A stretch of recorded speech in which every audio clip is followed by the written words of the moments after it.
Welcome everyone to Q1 2024 update from the CIO's office at Tema ETFs. Q1 was a pretty remarkable quarter, really. We had a very strong market rally, and this really happened despite the policy or the interest rate curve moving up. That's quite interesting in contrast to what we saw at the end of last year in Q4, where the policy curve moved down and that caused an equity rally. So what's going on? Well, the market is looking for pockets of growth. The areas that we've seen a lot of strength in are areas like construction materials, semiconductor equipment, aerospace, and all of these sub-themes have really helped Tema's funds outperform their benchmarks. But what's really fascinating about this point in the market cycle is we've probably reached peak rates. And those interest rates, it's actually an environment where we need to think what happens after this point. Now, we've talked about that it's been a reasonably positive background for equities, but what equities will do well from this point onwards? And I think I'd like to highlight the quality factor as a factor that does particularly well after peak rates are found. And it does well over a 1 year, 3 year, and 5 year horizon as well, and outperforms all other factors as well. And that's really interesting, and it's a factor that's a big feature of our investment process. As we are exposing to these areas of growth, we want to look for quality companies that have strong operating bases and good businesses supporting them. During the quarter, in January, we also launched a new fund, which is the Tema Neuroscience and Mental Health ETF. The ticker is MNTL. This was an exciting launch. It adds the third fund to our life sciences or healthcare franchise, managed by David Song. What's amazing about mental health and neuroscience is how many people it touches. There was a study recently published in The Lancet that 43% of the world's population is affected by some sort of neurological disorder. And really, this fund is investing in the broad universe of biotechnology and other types of businesses that are focused on solving this problem. So I'm also going to dive in very quickly for 1 minute for each one of the funds. So reshoring had a fantastic quarter. And really, there's a lot of kind of broad-based contribution from stocks. We saw the Baltimore Bridge disaster, which is yet another reminder to companies how difficult and fragile supply chains are. Baltimore Bridge, the port there, handles about 3% of US imports. So it was a very important port for lots of types of materials. And that is obviously going to affect supply chains. And this is really the underlying theme for reshoring as it expands over time. In oncology, we saw continued innovation, but particularly a pickup in M&A. We had a couple of our companies get taken out, and that is exciting and is a real source of inorganic return for the sector. Within luxury, we're finally starting to see this reset of the expectation cycle. And here we think that companies are going to start to report better than expected results after what was a pretty difficult second half of the year. We're picking up really interesting opportunities in, for example, luxury spirits, where valuations are very, very attractive for fantastic companies over the long term. Within cardiometabolic and obesity, really our obesity ETF has been performing very strongly. There's a lot of interest in the area. There's a new study as well published by The Lancet that estimates that about 1 billion people in the world are obese. And this is a really staggering number. And Novo Nordisk in their capital markets, they said that only about 2% of people are treated with anti-obesity medications.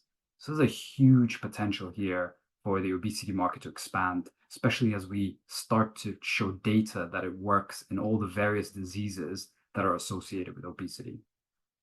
And finally, in our monopolies fund, it was a great quarter as well. A lot of themes were contributing, particularly aerospace. Aerospace has seen a big recovery in terms of demand for flying. We're past the peak rates of 2019, so the COVID pandemic is behind us. And flying demand continues to expand, but supply is still hampered a little bit by supply chain issues. And this is creating a really positive environment in terms of pricing and other things for the companies operating here, and is being reflected in the share prices. So that was just a quick round the world. I'm going to stop there and I'm going to start to take questions. So I'll leave a couple of minutes, just a minute for anyone to enter any questions they'd like to ask. Right. I'll let you roll in with questions, but I'm going to try to answer them as we go in. So one of the questions is, what do you see as the major risks for the obesity trend, and do you think it will cool off? Specifically, do you worry about drug pricing? This is a great question. Obviously, we've been benefiting in our fund from investor interest in the obesity space. Estimates in terms of the size of the market are growing.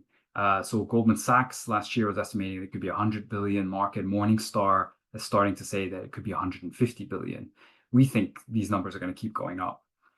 And so as the fundamentals expand, we think it's difficult to see what risk there is. But obviously, we're watching valuations very carefully within the space, and they can sometimes get dislocated from the fundamentals. And that's when we'll take action as an active fund. In terms of drug pricing, I think it's no real secret that the price of obesity medication is going to have to come down. $12,000 a year is an expensive price. And especially as we get broader and broader access through government programs like Medicare, pricing will need to come down. And as we go to other countries in the world where drug prices tend to be lower. And so we think, yes, drug pricing is going to come down, but that is very much a natural progression of how these markets expand. And that is going to lead to more access and more patients. So you'll have more volume, maybe less pricing.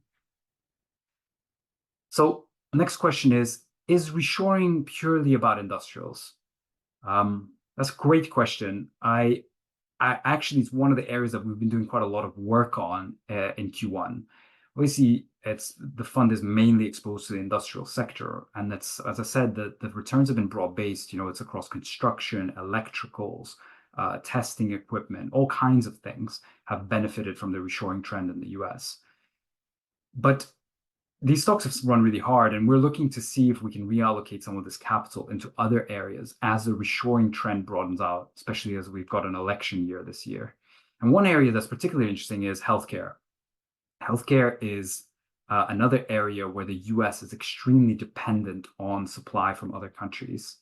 By some estimates, 80 or 90% of active pharmaceutical ingredients, for example, in generic medications, have no US supply source. And the government's taking notice. There's a new Biosecurity Act that's making its way through Congress and Senate. And really, it's about understanding how that's going to play out for some of the companies. And so we've deployed some capital in Q1 into interesting companies like Lonza and Danaher that focus on bioprocessing and manufacturing of drugs. And for example, Lonza is investing heavily in the United States by buying a new plant there. And that's really something that we think is going to be a bigger part of the portfolio going forward. Right, next question. Oh, yeah, so you've picked up on what I said. How do you see elections impacting the markets and specifically the reshoring theme? So we've actually written a piece about this. You can find it on our website, really understanding how elections impact markets. Look, if you look back on the broad sweep of history, elections are actually not that important for markets. There's no real significant impact. And particularly who's in office doesn't really impact the march upwards in equities in the US. And so what we think is that this is probably going to play out the same this time as we have the show-off between Biden and Trump. Under the surface, there could be changes. Healthcare is an area where we're watching risk carefully, particularly in terms of drug pricing. If there's a Democratic sweep, that could be a problem, as drug pricing is always in their horizon and radar. And this is the kinds of stuff that can change under the surface. When it comes to the reshoring theme, I think it's very clear that there is big bipartisan support for rebuilding and reindustrializing the United States. And you can see that from the immense, really, I would say, programs that the Biden administration has put through, the bipartisan bills that have passed through Congress in terms of building infrastructure and industrializing the US and supporting it. And also, really just kind of the way it's been promoted by the Democratic administration. As we all know, Donald Trump is also a big supporter of this, and I think the Republicans are as well. A lot of the dollars from these bills have gone to Republican states, and so we think that there's just broad-based support. And it makes sense, right? Bringing jobs, bringing manufacturing back to the US is a good strategy from a political perspective. Right, so jumping to biotech again. Biotech investing is risky. How do you navigate those risks?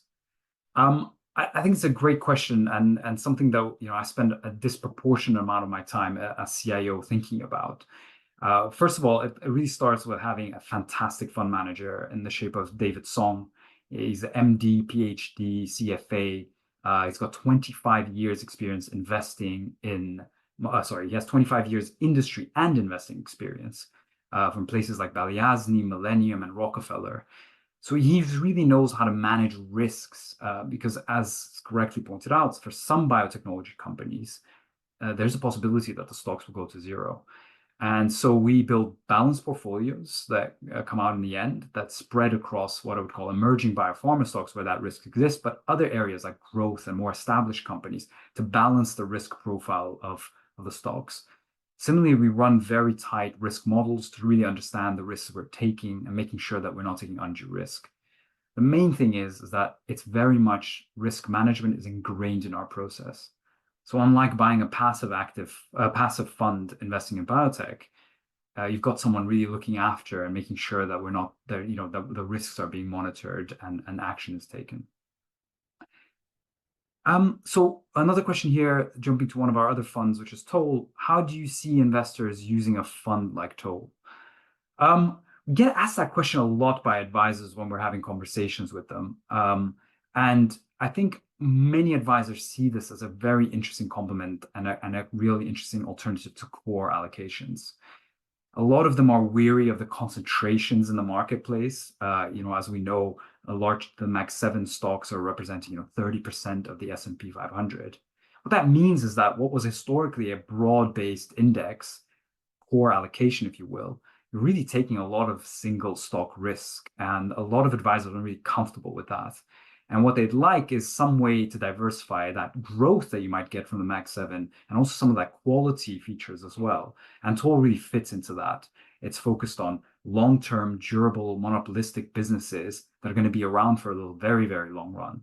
And they have strong growth rates, but very, very importantly, great visibility of that growth. And so we think it's a perfect replacement for some core strategies, especially if you're thinking about the more growthy side of your core portfolios. So that's really where we're seeing advisors deploy that fund or look to deploy that fund. Right. I'm jumping around a little bit. We're hearing a lot about M&A in healthcare. What trends are you seeing here? Look, we really, really believe that M&A is a key feature of healthcare and life science investing. It's what our fund likes to call an inorganic source of return in these funds. As you know, the funds are spread across established companies that are less likely to be taken out, but also emerging biopharma companies where there really is kind of this desire to be taken out. And it happens because a lot of innovation really happens within these companies. If you look at new molecular entities that have been approved by the FDA over the last kind of 5 years, 56% of them have come from companies that would be termed as emerging biopharma companies. And large companies see that source of innovation and see that a way to get into it is purchasing these companies. So particularly in our oncology fund, we've benefited immensely since inception for the M&A deals that are happening, and the areas that we've identified as key technology areas are really getting taken out. And pharma companies are desperate. They need to replace revenue streams. And they're replacing these revenue streams that they've lost to patent expiries. And they've got the firepower to do it. I mean, we estimated recently that got about $840 billion that they could deploy to buy some of these companies. And what I mean by inorganic source of return is, first, you get the boost from the premiums. On average, the premiums, for example, in oncology can be between 90 and 100%. And that boosts the return of the fund if you get that particular stock in your portfolio. But then what you also see is investors get that money returned in the broader market. If you look at the M&A that's happened in the last, I would say, 9 months, there's about 90 billion that's coming back to investors that are then going to redeploy it into biotech stocks. And that really helps that sector as well. And so we think that this inorganic source of return is going to continue. And right now we've seen an inflection. There was a big burst of deals towards the end of 2023 after a couple of years of down years in M&A, and Q1 has started equally well. And so we think that this is going to continue and these green shoots are going to build. Right. how big could the obesity market be? We do get asked this question a bit, and earlier I was, someone asked, was this going to fizzle out? I think what's interesting is that the estimates keep increasing. I think when you get to this 150 billion size, I think a lot of analysts get very worried because that would really make it one of the largest, probably the largest pharmaceutical market in the world. And inevitably, people are going to worry that those estimates are too high. One area that's a kind of a variable that's important to look at is pricing. But I think if you assume pricing is going to come down, even then, there's a lot of potential here. Just even a back of the envelope calculation, if you think there's 1 billion people in the world, and this includes adolescents, children, and about 800 million adults. And as I said, Novo Nordisk think only about 2% of them are taking obesity medication. Just for comparison, the global population of diabetics, about 15% are on some sort of medication. And so if we start to reach that 15% penetration rate and go even higher, you're talking about a lot of individuals on medication. And if you make some assumptions of price, you're starting to talk very, very large numbers. By some estimates, could be as big as $1 trillion. And at first, that's hard to believe, but actually, if you think about it, obesity is the root cause of a lot of chronic diseases. Chronic means people have to take this over a long period of time, and they're really solving about 220 different medical problems. So it's from cardiovascular disease to kidney disease to even sleep apnea and possibly even effects in the brain. And as we prove that out with data, this market will expand. And that's what we think these numbers could come from and hit. Right. Next question. How does the quality factor feature in Tema's process, and which fund is most exposed? So yeah, I think I highlighted in my starting remarks that when you look out and think what macro-wise is the factor in equities, and what is your guiding principle, and you find that actually basically at peak rates and for the years to come from here, quality is a factor that does really well. In fact, there's been a lot of work done by places like AQR that show that the quality factor is the only consistent long-term factor that provides return above the market. And quality is a bit difficult to define, but we always look at it as companies that have a solid operating base. So this can be everything from business model to management team to incentives. We want to buy solid businesses, and that's a key part of Tema's investment process. In fact, it's so important, it forms one of our 4 pillars of when we assess stocks. And that's really, really important. So we're picking really good, solid companies. That means that we're sort of protecting investors in a way, where we're trying to, from downside risk in terms of picking less high quality businesses. In terms of which fund is most exposed to quality, I think I'd have to highlight our monopolies fund, Toll.